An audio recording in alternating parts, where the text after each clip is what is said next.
Hello, friends. That's a pretty magical day today, don't you think? It is a magical day. It's autumn. As you can see, the leaves are going, but it's beautiful and warm and sunny, and there's a wind. And that always Yeah. makes it feel as though I live in a different world. I don't live in the Always modern world so much. felt like wind was kind of magical, Yeah. and that when it blows on you and over you, it brings something that is Yeah. maybe, yeah, from another place almost. Yeah. Yeah. Yeah. Hmm. So I guess that's kind of a little bit what we've been talking about lately. Not wind, but magic. And I guess by magic, I mean, how do we define the magic that we're talking about? You know, maybe we need to go back in time Hmm. to someone was asking about our email address the other day, Yeah. and it's Adana's Love. Yeah. And I was explaining to him that you and I used to have a website online that outlined, we were writing novels, fantasy novels, and it had our world in it. It had Mm-hmm. a role playing system, and that world became very real to us. Yeah. And I think over time, the more we explore the world. So the website referred to, the email address referred to. Oh, yes, Yeah. I'm sorry. The Yeah. email address referred to Adana, one of the deities of that world. Yeah. And so I was, Very benevolent and yes. yeah. And this person is very, is a mystic, is a Mm. modern mystic. Mm-hmm. And so we were discussing kind of the role of imagination and the role of seeing, what our realities are. When we look around at this world, we think this is the real world. And the world that we created was a fantasy world. Mm-hmm. That one's just in our heads. This one is the real one. But of course, Mm. on our mystical path, we start to see, as we look around at this real world, how much it is a fabrication of our mind. Very much. And our collective mind. Yes, we're going to be distracted, aren't we? I'm sorry, it's so beautiful. The leaves are just coming down and there's birds in the trees and it's magical. I just wanted to I just wanted to qualify what magical meant because magic to some people can be spells and hocus pocus. And I guess I'm talking about the magic that you feel when you're on a really beautiful bike ride and you see a bald eagle fly over, or you're watching some kids and they're playing with bubbles and they're just completely engrossed. There's magic. I mean, the delightful, It's a state of mind, satisfying, just the world is, this moment is beautiful magic. Yeah. a state of mind. And Yeah. I feel like some mystical paths can be rather ascetic. And then we have that asceticism that kind of divorces ourselves from the world Hmm. a little bit or a lot bit. On the path Depending. of Divine Mother, we're asked to soak into the beingness, the creation, the thing we are all becoming, and to participate in that, to engage with that, with the awareness that there is a quote illusory or Mm. fantasy aspect to it, but at the same time, that engagement asks us to do something that is not asceticism, but is rather, I think, what you're talking about when we, right here, right? Mm-hmm.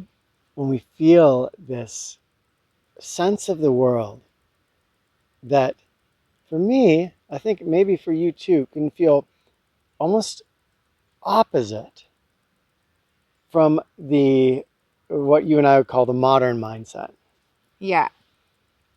Yeah. I would liken that feeling of magic for me as being present and feeling the world and my place in it and feeling that it is right and it is enough, feeling satisfied and grateful. Mm. Yeah. But the modern mindset, to me, is the real world. But actually, for me, it's not the real world. But that's what we call it the real world, as we were talking about before. The real world. The modern mindset is a structure that we have overlaid onto what's actually going on, that we begin to take as reality. So the modern mindset is our schedules and time and our to-do lists and the belief that we need to accomplish things, and which I want to say in the beginning, it isn't that those things can't exist if you live in a magical mindset. It's not like you're not going to show up for your dentist appointment, right? Yeah. But maybe, I don't know, do you have a good way? I know exactly what I mean when I say modern mindset, but to try to explain it. Well, another word we could put in there that might add some clarity to it is consensus reality. Probably a lot of you have heard of that term. But so much of the world that we live in is a consensus reality. Mm-hmm. So it's something that is very real. Take money, something that's very real in the sense that people will kill each other for it, will go to war for it, all kinds of things, We'll and make obviously we'll terrible use it. decisions. Exactly. We'll use it in our everyday lives to trade goods and bring new things into your life. So it's very real in that sense. And yet it doesn't hopefully take much to see that the money itself, the paper or the little numbers on the screen, if the world ends tomorrow, those have no value. Yeah, they're actually valued less. Right. I mean, it's The we've only seen it in value countries. Go they ahead. have is the value that we ascribe. Yes. Yeah. So it's that consensus that we agree Mm-hmm. that this has value, that then it becomes valuable. And so those realities that we humans create together, we just get confused in our minds because we start to feel, there's a tangible feeling that those are the actual realities that matter. So much so that I could take a what I would argue would be a more real reality, like looking into the eyes of someone and having a deep, meaningful conversation with them, and I can choose a consensus reality over that real reality. Mm-hmm. And I sometimes can do that so much that I completely lose sight or ability to engage with that real reality anymore, or that real reality being the magical reality. Yeah. Yeah? Yeah, it's as though we get hypnotized or enchanted, and then we forget the truly important things. And I would come back to the magical reality, the real reality, as being the things that are truly important, that do give us a sense of meaning here in the world. And the modern mindset, again, is in a way an illusion, a collective illusion that I have gotten sucked into. I have I have been like, don't talk to me now, child, or whatever, don't talk to me now, spouse. I am very busy doing my task. And I'm hypnotized. It's a tunnel vision, that one to the next, to the next, to the next, to the next. And anytime we are rushing or we feel busy and we feel stressed and full and there's so much to do, I have to do this and how to do that.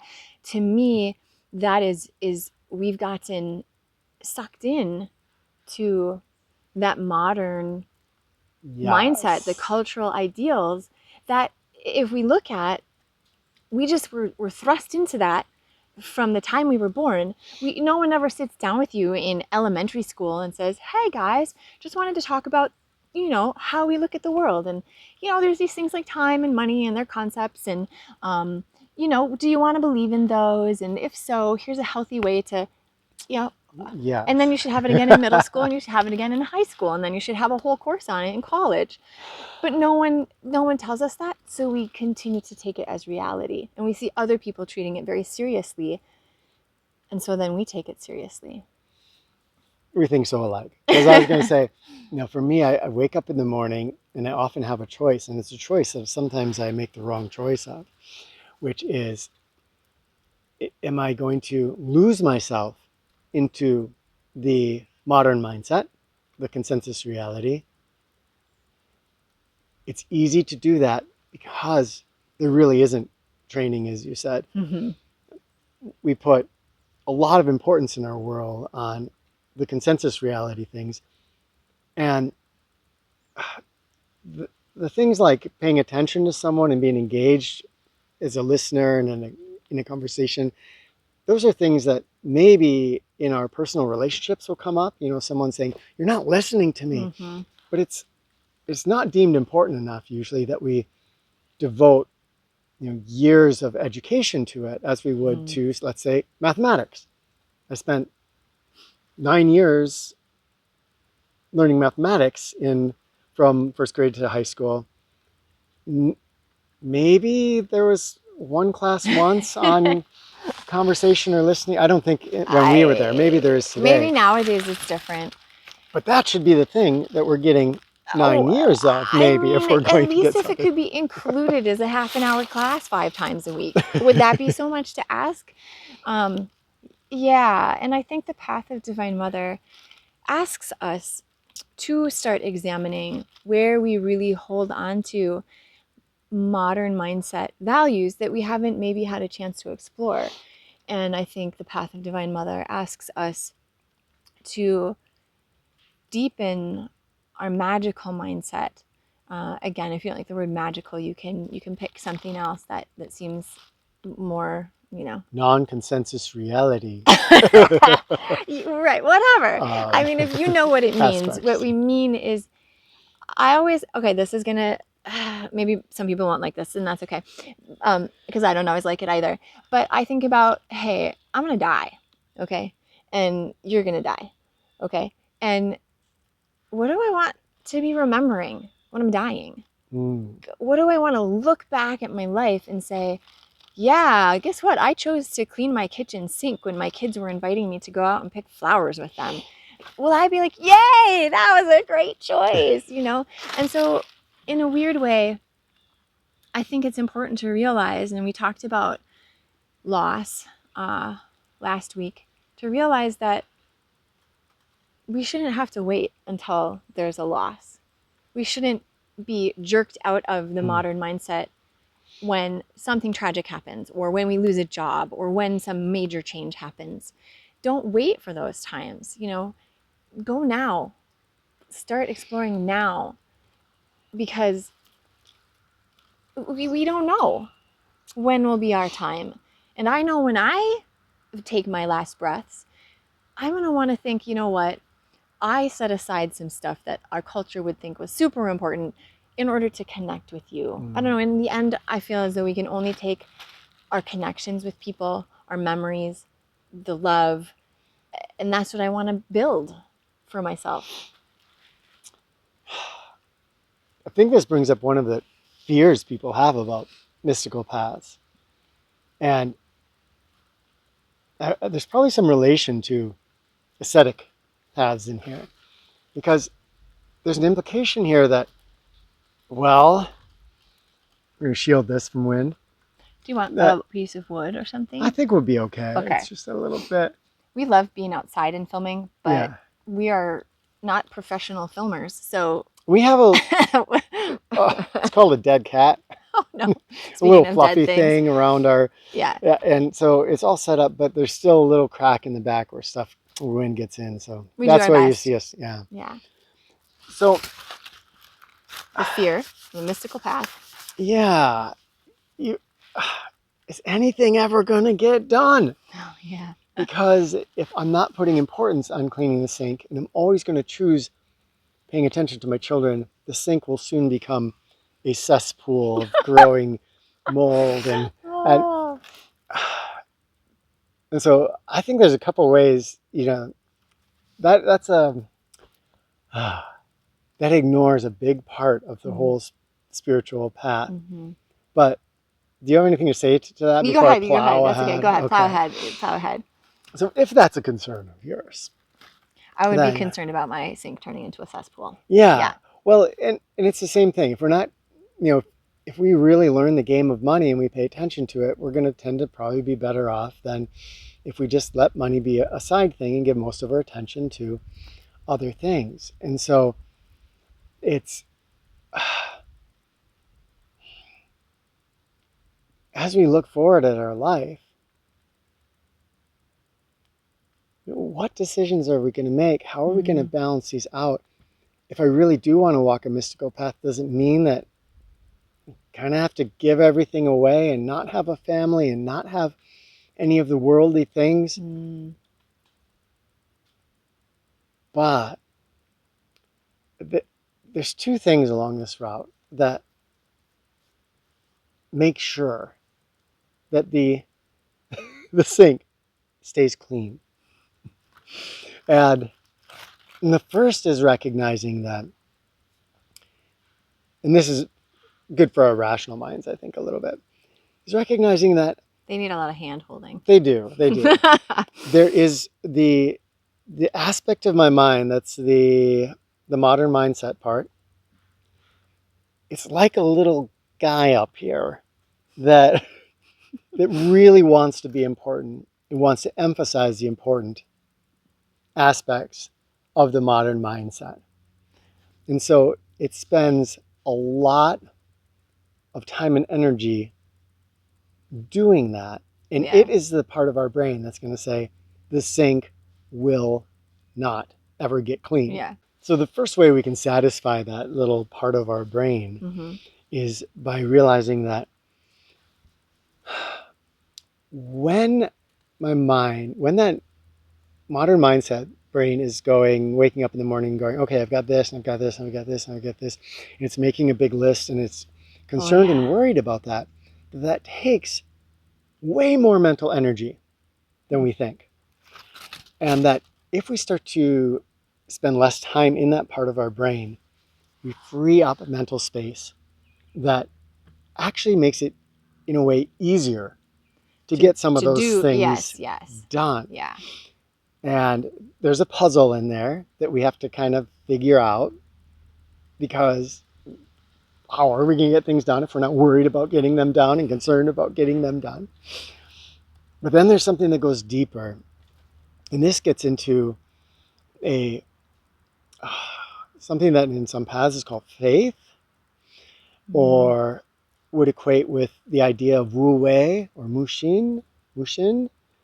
Kind of the doing without doing. The doing without doing, yeah. Yeah, or I think in sports they call it the zone. The zone. You are acting and you're doing the action, but you are almost allowing a different part of you to be doing that without your thinking brain telling everything what to do. Because there's going to be a moment during this next day when you will have the time and the energy and the focus to clean the sink. And it can happen quickly if we're doing it consciously. And we won't be all messed up in our mind so much that we choose to do it at a time when our child is also asking us for attention. So there comes a trusting in Divine Mother, or Divine Mother working through us, that we will arise to the situation appropriately and effectively, whether that's a conversation, a cleaning task, balancing our finances, whatever it is, we oddly will do it better if we're not doing it in the same way. The girls come. This is something we call divine timing in our family. That the world has synchronicity, and that if we give the burden of worrying about something to the world or Divine Mother or what have you, that things will align such that we will be prepared and ready in a state of openness and awareness, and that the things that needed to transpire will converge, and they can do that more easily than us forcing something to happen. And it's a very difficult thing to try to explain what it is, but if you've ever had that experience, you'll know immediately what I'm talking about. And that isn't to say that you also can't be a go-getter. I don't know how to explain it. Go-getting is still a part of the process. It's any time that our minds get into a place where they no longer can see reality, and there that we begin to feed ourselves beliefs and create scenarios for us that, as you say, steal our time and aren't truly realistic. Then we lose the capacity to catch that moment. Yes. Yeah. They're given more example. So for me, I like to answer all the comments that come in on our YouTube channels. Which is quite a lot. Yes. Spend a lot of time doing that. And there's real people on the other side. Yeah. So it is kind of like a conversation.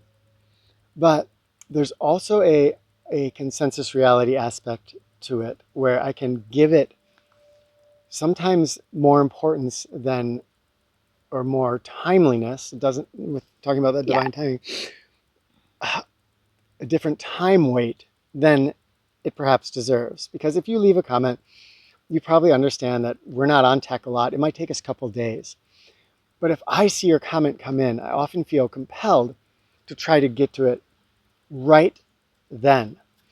And if you were here with me and your comment came in and I saw it, and then my daughter Mirabelle came up and said, Dad, there's something I'd really like to show you. You, of course, would tell me, go to Mirabelle, answer this when it works, right? Yeah.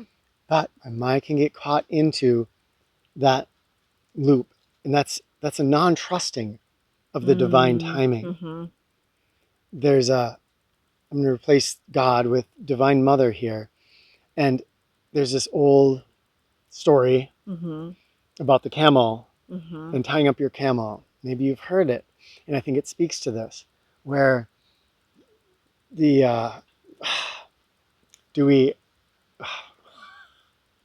can't remember exactly how it goes, but basically the idea is, do we tie up our camel in the night, yeah, or do we trust in Divine Mother that she will, that our camel will be there in the morning? Yeah, that everything will be right. Yeah. And when we start out in our regular world, but the proverb is right. Pray to Divine Mother and tie up your camel. Oh, that's how the proverb goes. Okay, okay. I thought that was somebody's answer. Oh, maybe. Yeah. It's pray to God and tie up your camel is what yeah. So maybe it's a question and then that was somebody's answer. But it's something that we talk about in our meanderings. Yeah, because it's a big question. Yeah. Yeah. And we're taught, the modern mindset is tie up your camel. Divine Mother's not going to come and tie up your camel for you. Yeah. You've got to do it. Then there's the next maybe step along there, which is pray and tie up your camel. The next choice there, to just pray, that one is so easy, especially from that first mindset, to completely disregard and criticize. And for a long time, I feel like we were pray and tie up your camel. But there is something secret hidden in the just pray. And the secret that's in there is that if we just pray, we're not just sitting praying and not acting in the world, at least not on this path, right? This is not an ascetic path. So we're engaged with the world. And if we just give everything to Divine Mother, we start to discover that she moves through us. She inspires us. That the list of tasks that we had in front of us get done. It's almost as if we see something and we're like, wow, I'm going to wash the sink. And we saw the sunlight streaming in on it and we wash it and we see the sparkle and the shine and it becomes this beautiful experience. And it unfolds and happens without all the deliberation and the planning and the everything else that we thought was required in that first stage of thinking, and in a way we think is required in the second way of thinking. So are you kind of saying then that if all you're going to do is pray to Divine Mother, that sometimes her answer is to tie up the camel?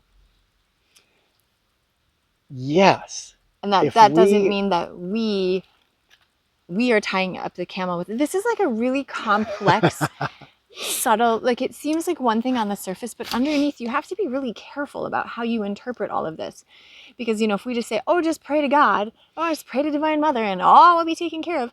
Okay, well, first of all, in a way it will, if we came from the perspective that we didn't have expectations and that whatever came to us was our lesson and was what was meant for us, and we didn't have expectations about, oh, I want to eat a hot meal, or oh, I want to sleep in my house, or oh, I don't want that to happen, then maybe in the end, whatever happened, camel runs away. we would accept. We'd be like, okay, camel ran away. What am I going to do?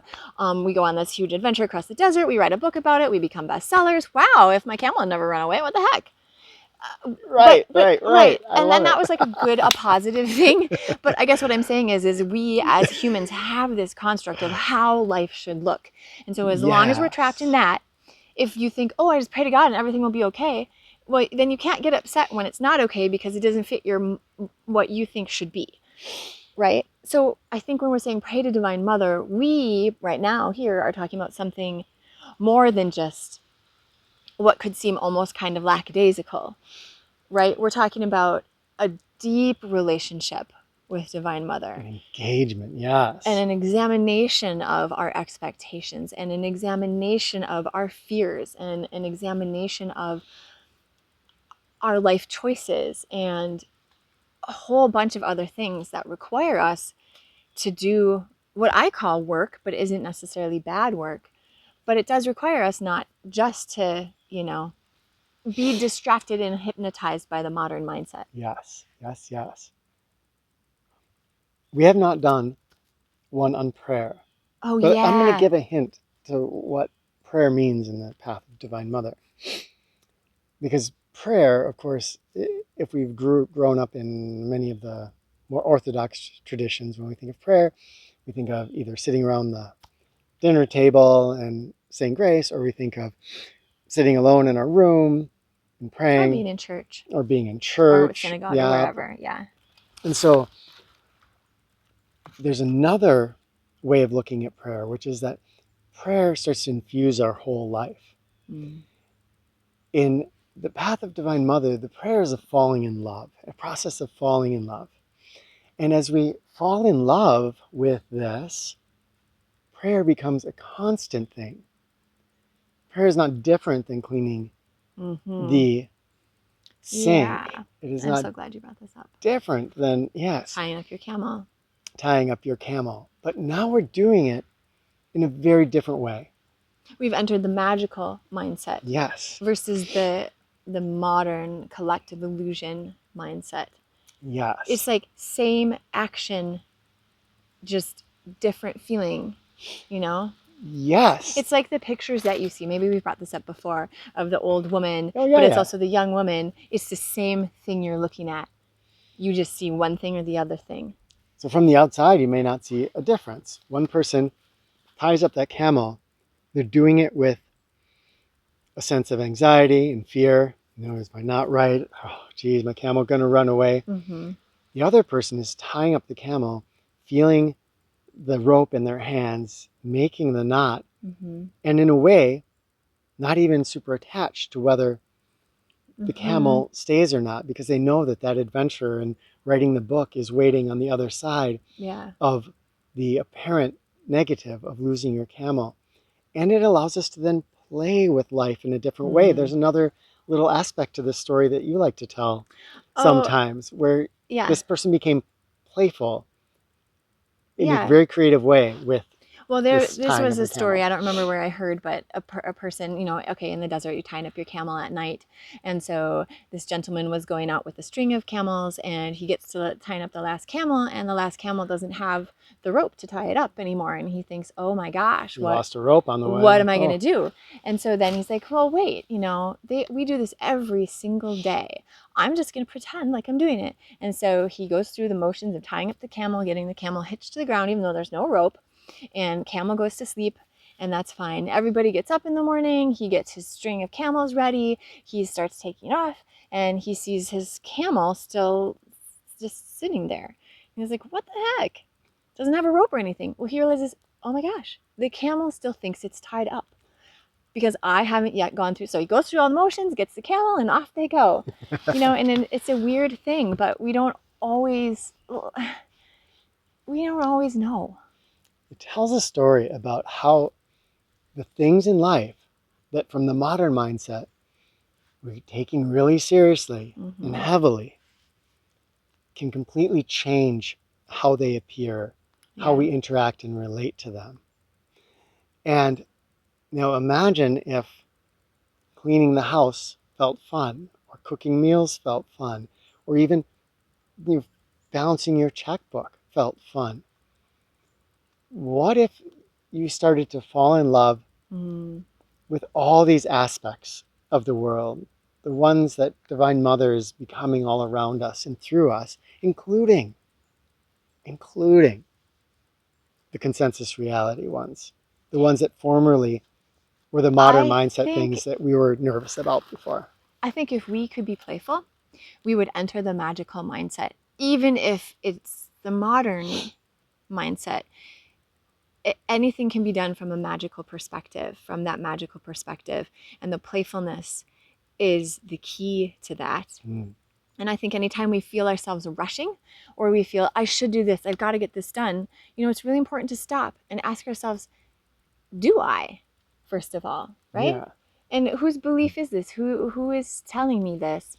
And then, if we think, yes, I actually really do, I think it's important to go pick up my kids from school. Then that gets us into it's personal now. It's not just, you're a parent, you should do this. It's like, I am Rebecca, and I want to see my kids, and I want to pick them up from school. And that is kind of the beginning of entering into the magical mindset. Wait, I am choosing this. Now, how do I want to go forth doing it? How am I going to pick up my kids from school? Am I going to be in this, harried, frazzled, we gotta go here, we gotta go to the grocery store? Or am I going to go, this is a choice I've made, and I want to engage with it. And I want to do it in a magical way. I want to see the beauty of my kids. I want to see, the time I have to drive and talk with Divine Mother. I want to be engaged and playful. I think that's why we use the word magic, because for us, that equates with fun. It equates with some amount of humor and not taking things too seriously. Yeah. And then we enter into all of these experiences in just such a different way.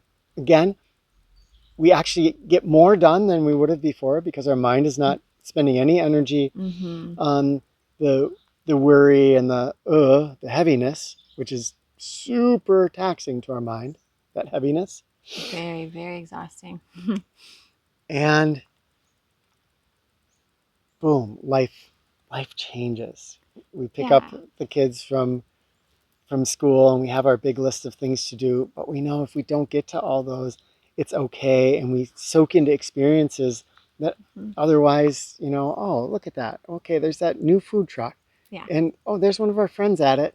Let's stop. Yeah. And at least talk to them, and maybe we'll get something there. Wouldn't have done that. Right? We pass by those things. Is whenever we feel serious about something, it's often the modern mindset. And it's often a whole host of ideas that got passed to us without us realizing it. And I think that there's some ways to cultivate magical mindset, because sometimes life just feels heavy and like you're stuck in cultural goo and bleh. And so some ways that I find useful is to have gratitude, have a gratitude practice. And then I think to call out magic, to say, oh, wow, look at this moment. This is so fun, or this is so beautiful, or this is so magical. And to help yourself see that those do exist, right? Yeah, because we need to be reminded. And then always take a cue from anybody who is laughing and smiling from their heart. You know, go and join them. If you are invited to do something that, you see as filling someone up, a beautiful walk, all sorts of things, play a little bit more. So I think it's really important to practice those things. Wow. Well, there's Share so with much us? more that we Yeah. could. I mean, I I could sit mean, here and we're gonna talk have to for come back to this hours and hours one, and I hours think. about this because there's so much to it. But this is a beginning. So yeah, tell us your experiences with prayer and the modern mindset and the magical mindset, and ways that you keep yourself focused on the magic. Thank you, friends, for joining us. Yeah. And we will talk with you in the comments. Mwah.